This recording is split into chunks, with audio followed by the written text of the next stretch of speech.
I'm making this video because what happened here recently, a lot of the hype, it all involves the Royal Tiger Imports, this company which has been advertised to have gotten this cache of weapons out of Ethiopia.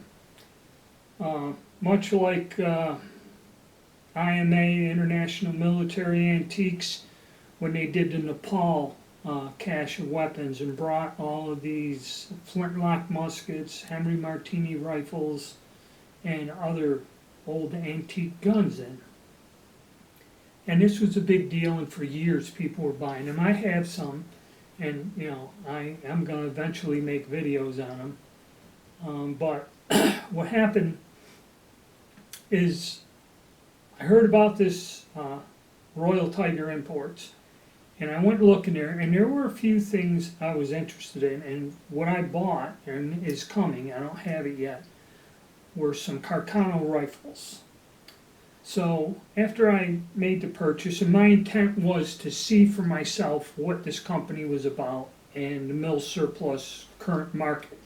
Because in actuality, if you collect the Milsurp, there's not a lot of stuff that's been coming in, and the stuff that does come in is in piss poor shape.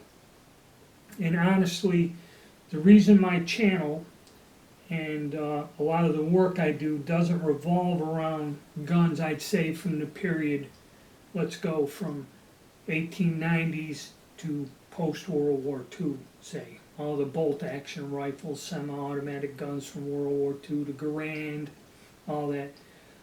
To me, they're very common. And when I was younger, and that's another thing, I'm 59 years old, so I'm almost 60. Okay? I've been collecting Milsurp rifles since I was 16. And I have the first one that I ever bought right here. Gewehr 88. I got this out of a magazine when I was 16 years old. You had to fill out a little coupon. It said I was 21 years old and there was no laws against me having this. And because it was an antique, I sent them a money order, and within a week UPS dropped off this rifle. Now, the statute of limitations has run out on that, so you can't burn me on it. But this is the first gun I ever bought. Was an old antique Milsurp gun. I still have it to this day. That was back like in 1977 I bought this. Okay? And I actually went, because of this gun, thinking about it, made a series of videos dispelling a lot of the myths and stuff about this rifle system. Okay, there's a lot of people that always send me comments, even to this day, about the disassembly, explaining things about this rifle, and a lot of the stupid myths about this gun I dispelled. Of course, I did have a good reference book, studied up, did a lot of research, and took my time and did it. So, what I mainly do now, in my older age, is I've gotten into firearms from the period of, say, the late 1860s up to the 1890s. Basically, they'd be antique black powder cartridge guns. And a lot of stuff on my channel revolves around that. I have a small core of subscribers and supporters, about 350 people. And this is global. This is from Europe, Canada, Australia, South America, the United States. And basically these guns here, they fired these black powder cartridges much like this Italian 1870 single shot. Or this is an 1870-87 converted gun. It was a single shot, and then they made them with the 4-shot magazine. Here, the Italian Vettery, okay, 1870-87 model.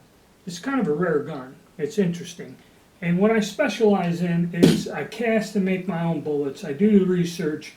I make my own cases. I do all that, then wildcat it, get it to shoot, and I shoot these guns. And there's a lot of people out there interested in weapons from this time period. They are mill surplus, but you're not going to find them coming in. Well, I take that back. Royal Tiger. Another reason I investigated Royal Tiger is they have a few older guns kind of similar to this. Not many. And I was a little leery in buying it. But this is my mainstay. Okay. When I was younger, I did collect Mausers and, you know, different guns from World War I, World War II, you know, Lavelles, all that. And I kind of got away from it because I'm gotten more advanced in my interests. Like, I like a challenge like that, taking that gun, repairing it if it needs repairs, tuning it up, making the ammo, going out and shooting it. And I make a video that not a lot of people can do that. Okay, and a lot of people come for me to, you know, like I said, the 300. Granted, when you have something like this, this is a number 4 Mark I Long Branch Lee Enfield. I think the date on this one is 49, so this is made, you know, after the war, but is in such nice condition. When I bought it, I kept this one. I had wartime models and everything else. And the interesting thing is, it's a nice gun, it's fun to shoot, and years ago I've shot tons of rounds, ammo through it, because when I bought this back in the late 1980s, which, you know, it's 35 years ago or so, I could get a ton of surplus ammo, dirt cheap, that worked, was still good, and shot this gun like crazy. The reason I kept this and sold the other models of Enfields when I lost interest in them is I've shot a lot of ammo through them, and I learned about them. That was before the internet and the YouTube, and I couldn't go on. I kind of kicked myself in the ass because I'd like to make videos and discuss these guns. But I do what I have. And I noticed, I'm going to do this now. When I heard about this Royal Tiger imports, I went and I ordered 2 Carcano rifles, just so I can put my piece up on there and everything else. So they're on vacation now and they're not going to get my order. I had the FFL sent and everything until Monday. Okay, so God only knows when I'll get the guns. So the big hype is with this new cache of all these rare guns coming in. A lot of activity, a lot of stuff in gun magazines, a lot of videos. And I'd like to give a shout out to some of the people that I went to their channels and was learning about their experience with this company and what's going on. And that's what spurred me on to make this video. But the first one is PA Gun Guy. Okay, he's done several videos. He bought a carbine, which he was pleased with, but then there was a disaster with the KAR-98. Okay, very good videos, and give a shout out to him. Check him out, PA Gun Guy. Now, in the midst of seeing this guy's videos and his problems, there was another person I ran into that I've never seen his channel before, but that's Mike B. And I don't know if he sells surplus or something. He does a lot of videos. He has a helmet collection and that. And he went and bought 5 of these number 4s in this grade C condition. And the thing that gets me is what he paid for one of them clunkers. And I mean, he did a very honest review on the guns. Watch the video. Okay, very honest. What he paid for one of them clunkers, I could have bought this rifle and I think almost 2 others just like it back 35 years ago. And if people are paying $300, almost $400 for some beat up model like this, then that means the value of my rifle is pretty high. Okay, so it's something I'm not in tune with. So, and like I said, back in the day, I had all of these Mausers and that, and did a lot of shooting, and you know, you just got to move on. I had to buy houses, got married, all kinds of other stuff. The financial world went up and down, and what's going to go? Well, the gun collection goes, you know. So, what I've noticed is, and I'm going to do my bit on this Royal Tiger, I was watching the videos and people are paying an astronomical price, and the guns they're getting are really, you know, they're not really, in my opinion, what they're paying and what they're receiving, it's not worth it. Of course, the price of things too are also insane. I guess if you want a real nice KR-98, Nazi marked, correct, everything else, you're looking at $1,000. The last all-matching gun I sold, there was a KR-98, was 44 or something. This thing was mint. Somebody must have bought it back in the late 50s, early 60s and just set it up somewhere and left it in a closet for years until I got a hold of it. I think I sold that gun for $350, and I had to just about hold the guy upside down and shake the money out of him. He really didn't want to pay that. He thought it was way too much to put in there. But that's why I kind of got out of this popular surplus market, because you had these price fluctuations and things were out of control. Not as bad as it is now. Now I see it, it's insane. But I do remember the golden days. Back when you bought surplus, you had stuff that, you know, that's what people were complaining, the ratings. This is something I bought. This is a Brazilian model 1908 rifle. Crest in the white, beautiful. This one's made in Berlin.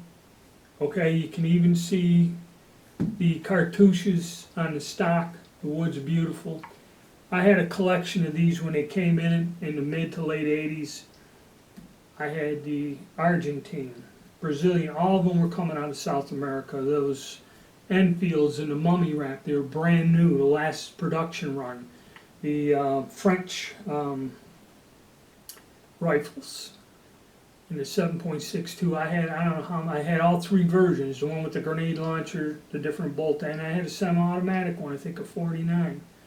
I had a whole collection, the Hakim, the Rashid, all of them things, and you could buy them, and I had a huge collection of Milsurp stuff, and I fired all of them. I bought the ammo and shot them all. But now, and another reason I got away from it is after these supplies dried up, there is a finite number of these. Prices started going up, and I bought them to enjoy them and that when they were affordable to me, reasonable. And a Mauser rifle's a Mauser rifle. They're all the same, even at the different markings and that. And you shoot them, and once you've fired, you know, like this thing here, I fired a few hundred rounds out of this thing over the years.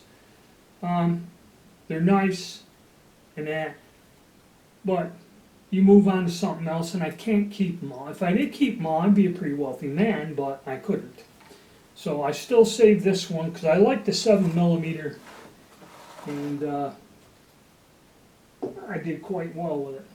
So another thing I'm seeing, and what I'm trying to do also is, there's a younger crowd here that, because my videos are kind of long or I get in a lot of technical details, I don't have the flash or music or, you know, halfway decent looking women running around and wife won't allow that.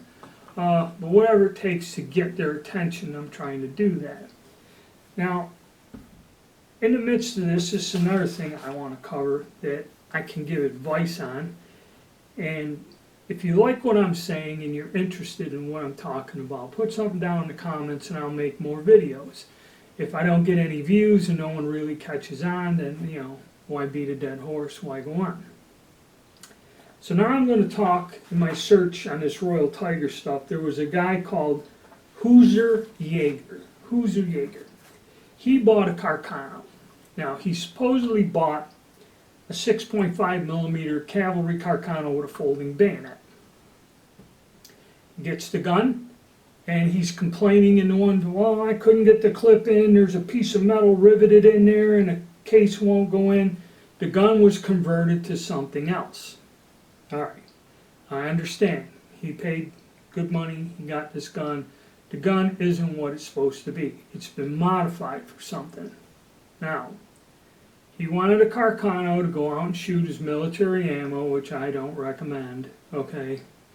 But he called the guy up and said, hey, this gun is messed up, I want to send it back. And of course, the owner wanted that gun back and did everything to get him another gun and all that other stuff. And where this guy screwed up is, what was that gun converted for? As a collector, if you got any sense, and this is where I decided I got to start trying to get out there to these beginning collectors or these guys that are green. He should have just ordered another carbine and kept that odd gun, because it could be something unique, and a collector could pay you a lot more for that if you did the research and found out exactly what the conversion was. Okay, was it converted to another caliber? Or, like he said, a blank firing conversion. Even if it was something set up to fire blanks as a training rifle, it is a rare and unusual variant which carries a premium. Okay? A good example of this, and this is what I want to tell you guys when you're collecting. Say you go out, you're interested like in the Mauser guns, but you're looking for guns and you're going around and you're going to gun shops and you run across something, or somebody selling guns at a gun show or at a garage sale or flea market, and you run across something like this. Now, what this is this was a 58 caliber percussion cap little musketoon type thing. But if you notice, it has this early conversion to a single shot trapdoor style centerfire, which I am familiar with, and this is an Austrian gun. I am familiar with the full-size rifle that was adopted by the Austrian Army. Okay? This is different. I've never seen a little short one. I've never seen it converted. And also, this conversion is not the same as the adopted gun. Nobody knew what the hell this was. And it is not in the caliber of the adopted gun. It's in a larger center fire caliber, not a rim fire. The conversions they adopted were rim fire. This is center fire. Nobody knows what this gun is. Come up on a gun broker. You know, I kind of knew the model, but what this was, I've never seen nothing like it. I knew nothing about it, and neither did all the people on Gunbroker. Now, another thing, I said I can give you advice. I know how to use the Gunbroker auction system, and actually, when things like this come up, I even know who is bidding against me, the handful of people that would want this. And like I hear in all these videos, oh, well, when you buy something from Royal Tiger, you roll the dice, you roll the dice. All right, I wasn't quite sure. The guy selling this lived close by. He lived about an hour and a half away. So when I won this, I drove to him and picked this up and paid him in cash. He didn't know what the hell it was. Jackass probably paid somebody $100 for this, okay, because nobody knew what it was. He tried getting information. I seen him on different forums, and he's one of these weasels that hangs around gun shows and that, and if he buys something cheap and he can mark it up and sell it, and he's bragging to me how he bought this pistol from this kid, and it was a rare Smith & Wesson that he paid him like $300-400, but he ended up selling it on Gunbroker for $2,000 and that. So I'm like, yeah. So I paid him $800 for this. I got a friend in Austria, and the reason nobody can find information on this gun is because there is a book written, costs $120, and it's written in German by this guy in Vienna, Austria, who's a famous author, collector, and an expert on this. I sent a text message to my buddy in Austria, and he goes to an antique gun show that weekend where this guy is with pictures I sent on my phone of this gun. Come to find out, this was an experimental prototype that only 100 of these were made, and this is serial number 99 in 58 centerfire, which was never adopted. So the cartridge you can't find the cartridge because it was an experimental cartridge. Even when you search through all of that, 58 centerfire can't get dimensions. Okay? Minimum. On a good day, the right person who wants this, okay, 2,000, 2,500 is letting it go cheap. It's about 3,000 at a good auction. If you had people interested, it's probably about 3 to 4 grand. Okay, roll the dice and I come out.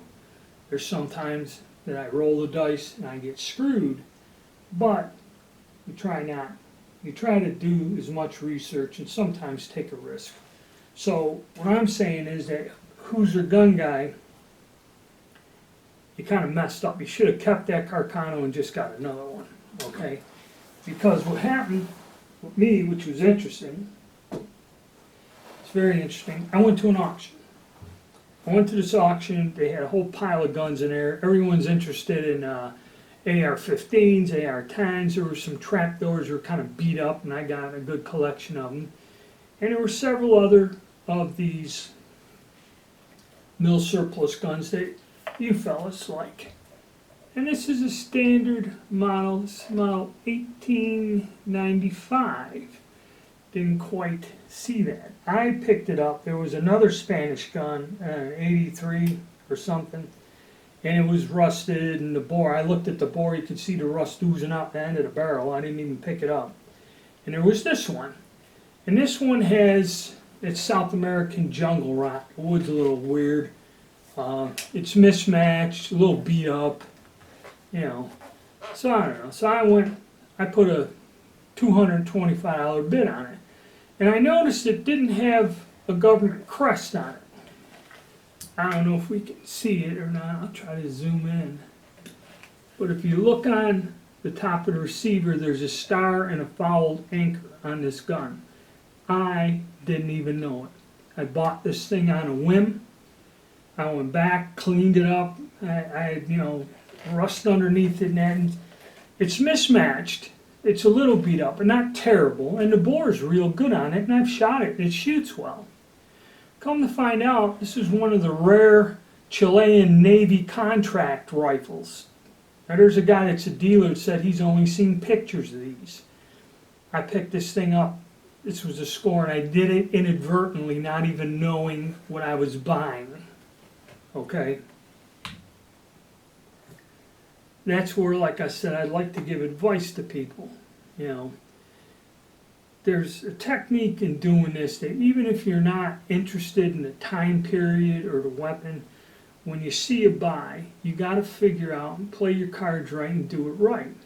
And when somebody brings in a pile of dog shit and is passing it off at a high price to collectors because there is no Enfields available, these guns, even these things are hard to find. I've seen some at the flea market. And another thing, when you do find one, somebody wants to sell it to you for $200-300. Is it shot out? Because I've seen a lot of these Spanish guns, irregardless of the caliber, that are so used that there's no rifling in the bore. And you have to, if you can get to this, to where the gun is and look at it, you got to make that determination. Okay, you got to learn to see. I know a lot of it, like this Royal Tiger, you're just buying something, going on their grade because there's a large quantity, and some people, the grade isn't what they're saying. This is the thing. I'm going to look at it for myself, try to interpret it. Now, another thing too about auctions and that, everybody's looking to go to Royal Tiger, and just where you can pick out of a catalog. Oh, I want this or the Carcano. It's nice, but there are a lot of older Milsurp guns around that if you go something like to the gun broker or just go searching different gun shops, you can find them. One of them are Star pistols. Now this here, and there's a caveat with this. I got this for about $300. It's a little miniature scaled down 45, a Star Model S. And what this was, it was an older gun, and Star, when you turn the old guns in, they'd give you a discount when you bought new ones, and they'd rework them, reblue them, and sell them. somewhere else. This was probably an old police or military gun in the 380 built in the 40s. Then towards the end, in the 70s, when Star was going bankrupt, they took these old guns in, ground the slides, and they put the Star logo on there that Interarms sold in the 70s. Re-blued it, had to change the sights, which are mismatched to the fixed sight on the slide. The firing pin was probably broken, and what it is, the firing pins from the 40 were bigger diameter. This is a smaller one, and there's problems here and there. But I do have the skill level where I can fix this gun, and I got a real neat concealed carry collectible gun, okay, that's older, that I picked up, and I'm happy with what I paid for it, okay. But there's a lot of these old Milsurp guns that if you look around and look on the gun broker and gun shops, you can get some nice deals and have some nice stuff, okay? You shouldn't just be looking for whatever the major importers bring in. I mean, a lot of people do that. Speaking of which, here's another bargain. This is Zastava Model 70. Now, AIM and everybody brought a bunch of these little tiny Yugoslavian pistols in 32 automatic, and you could never find any in 380 for years. It was a couple years. I got a 32 with a holster and everything, and right now, as we speak, if you go to the old Western Scrounge, he has these Model 70s and 380 automatic, which he's the only person I found that has them, and they're not terribly priced, okay? And I got a nicer grade one in blue, 380, very unusual gun, would make a nice carry gun. The 32 would make a nice carry gun, and you have military collectible that will appreciate in value as time goes on. Another bargain out there, like I guess that Mike B was saying, or one of the guys are saying, your handgun, surplus gun bargains are in the handgun department. Okay, like this Beretta model 1951. A bunch of these came in. Now, this is a strange gun. It's 7-shot, so old style Beretta design, other than the famous, was it 92 or 94? I don't like that gun, the one the U.S. military adopted. These things came in. They have a 7-shot magazine, okay, old school 1950s model. This gun's made of steel. It was in pretty good shape. I believe it was Italian police trade-in or something, surplus. And I think the Navy, the Italian Navy, were issued these.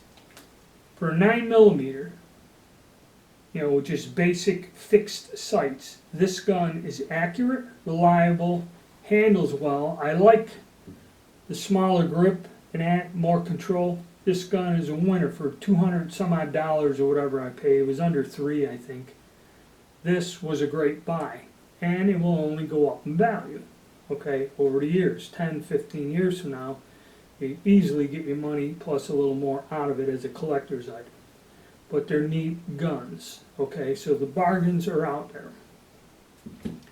So I made my little spiel, and I am going to make the videos on this Royal Tiger thing. Kind of got me going, you know.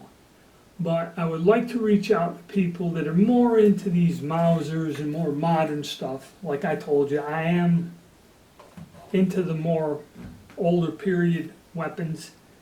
But, you know, like I said, I think people are getting ripped off, and they just got to use their sense.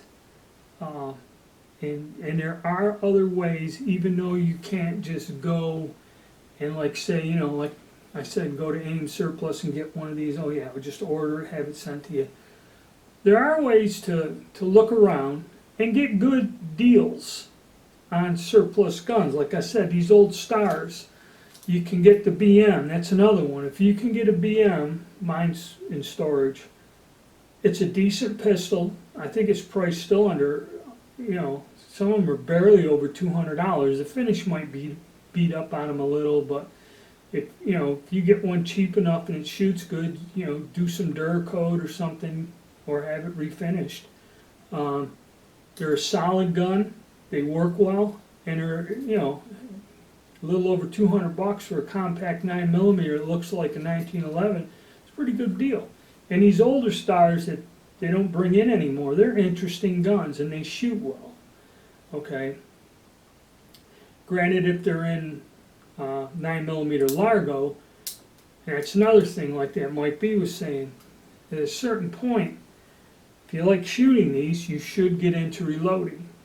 Because I've been reloading since I was 16 years old, and a lot of these guns that the ammo's hard to find, or using surplus ammo that's 60, 70 years old, that's not a wise decision, okay?